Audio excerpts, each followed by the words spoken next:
नमस्कार, मी वैशाली. माझ्या या चॅनलमध्ये तुम्हा सर्वांचे खूप खूप मनापासून स्वागत आहे.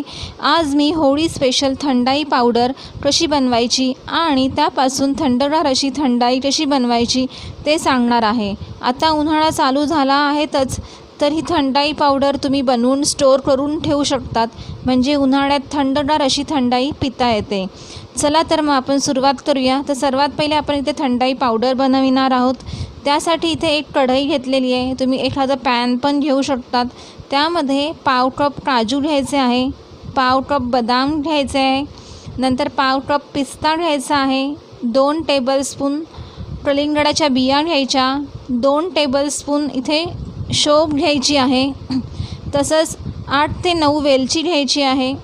शोभ मी याच्यामध्ये थोडी जास्त घातली आहे, कारण त्याच्याने खूप छान अशी चव येते.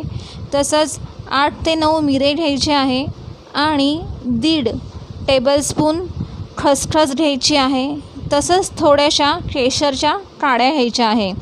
आता हे सगळं एकदम मंद आचेवर चांगलं भाजून घ्यायचं आहे. आता मी ते चांगलं भाजून घ्यायचं म्हणजे एकदम भाजून पूर्ण नाही घ्यायचं आहे. थोडंसं गरम झाले पाहिजे. ते काजू बदाम हे सगळं मिश्रण थोडं गरम झालं पाहिजे. आता यामध्ये पाव कप सुकलेल्या गुलाबाच्या पाकळ्या घालायच्या आहे. गुलाबाच्या पाकळ्या पण थोड्या जास्त घातल्या ना की खूप छान असा सुगंध पण येतो या थंडाईला. तर आता हे सगळं मंद आचेवर 1 ते 2 ते 3 मिनटं चांगले भाजून घ्यायचे आहे. असं भाजायचं की नाही जे आपण हातात पकडू शकू एवढं भाजायचं आहे, जास्त भाजायचं नाही आहे. सुगंध येईपर्यंत थोडंसं भाजायचं. लगेच मस्तपैकी असा सुगंध आला याचा भाजल्यावर. आता मी हे एका प्लेटमध्ये काढून घेते. हे आता इथे प्लेटमध्ये काढून घेतलं. हे सगळं थंड होऊ द्यायचं आहे पूर्ण. हे अगदी तर इथे थंड पण झालेलं आहे माझं. आता हे सगळं आपल्याला मिक्सरमधून वाटून घ्यायचं आहे. तर आता मी एक मिक्सरचं भांडं घेते आणि ह्या मिक्सरच्या भांड्यामध्ये काढून घेते हे सगळं.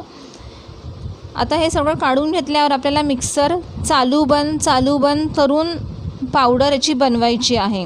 आणि पावडर पण एकदम बारीक बनवायची नाही आहे, जाडसर अशी याची पावडर बनवायची आहे. तर तुम्ही बघू शकतात मस्तपैकी ही अशी थंडाईची पावडर आपली इथे तयार झालेली आहे. तुम्ही बघू शकतात एकदम बारीक पण नाही झालेली आहे. आणि हे मिक्सर एक लक्षात ठेवा, चालू बंद करा.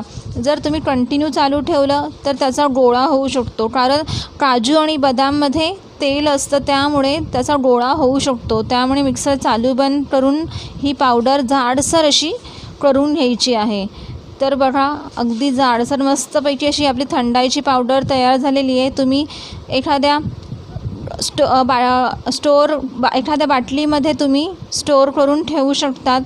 तर मस्तपैकी थंडाई पावडर तर आपली तयार आहे. असं थोडीच आहे की ना होळीलाच बनवली पाहिजे. तुम्ही बनवून ठेवा आणि उन्हाळ्यात कधी पण तुम्ही लगेच थंडाई बनवू शकतात. चला तर मग आपण थंडाई कशी बनवायची ह्या पावडरपासून. तर आता सर्वात पहिले इथे एका ग्लासमध्ये 2 टेबलस्पून ही थंडाईची पावडर घ्यायची आहे.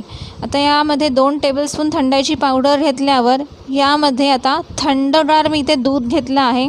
तुम्ही यामध्ये बर्फ टाकू शकतात, पण मी इथे बर्फ न घालता थंड असं दूध घेतलेलं आहे. आणि आता यामध्ये 1 टेबलस्पून साखर घालायची आहे. तर साखर तुमच्या चवीनुसार घालू शकतात. तर साखर टाकतानाचा हा माझा व्हिडिओ स्किप झाला आहे, तर तुम्ही साखर तुमच्या चवीनुसार टाका आणि हे सगळं मिक्स करून घ्यायचं आहे. आता यामध्ये वरतून थोडेसे काजू बदाम पिस्ता याचे मी काप टाकते. हे गार्निशिंगसाठी आहे असं. आणि थोडेसे गुलाबाच्या सुकलेल्या पाकळ्या अशा मी यावर घालते. तर ही मस्तपैकी अशी इन्स्टंट अशी अगदी पावडरपासून बनणारी फक्त 2 मिनटात लगेच तयार होणारी थंडाई तयार आहे.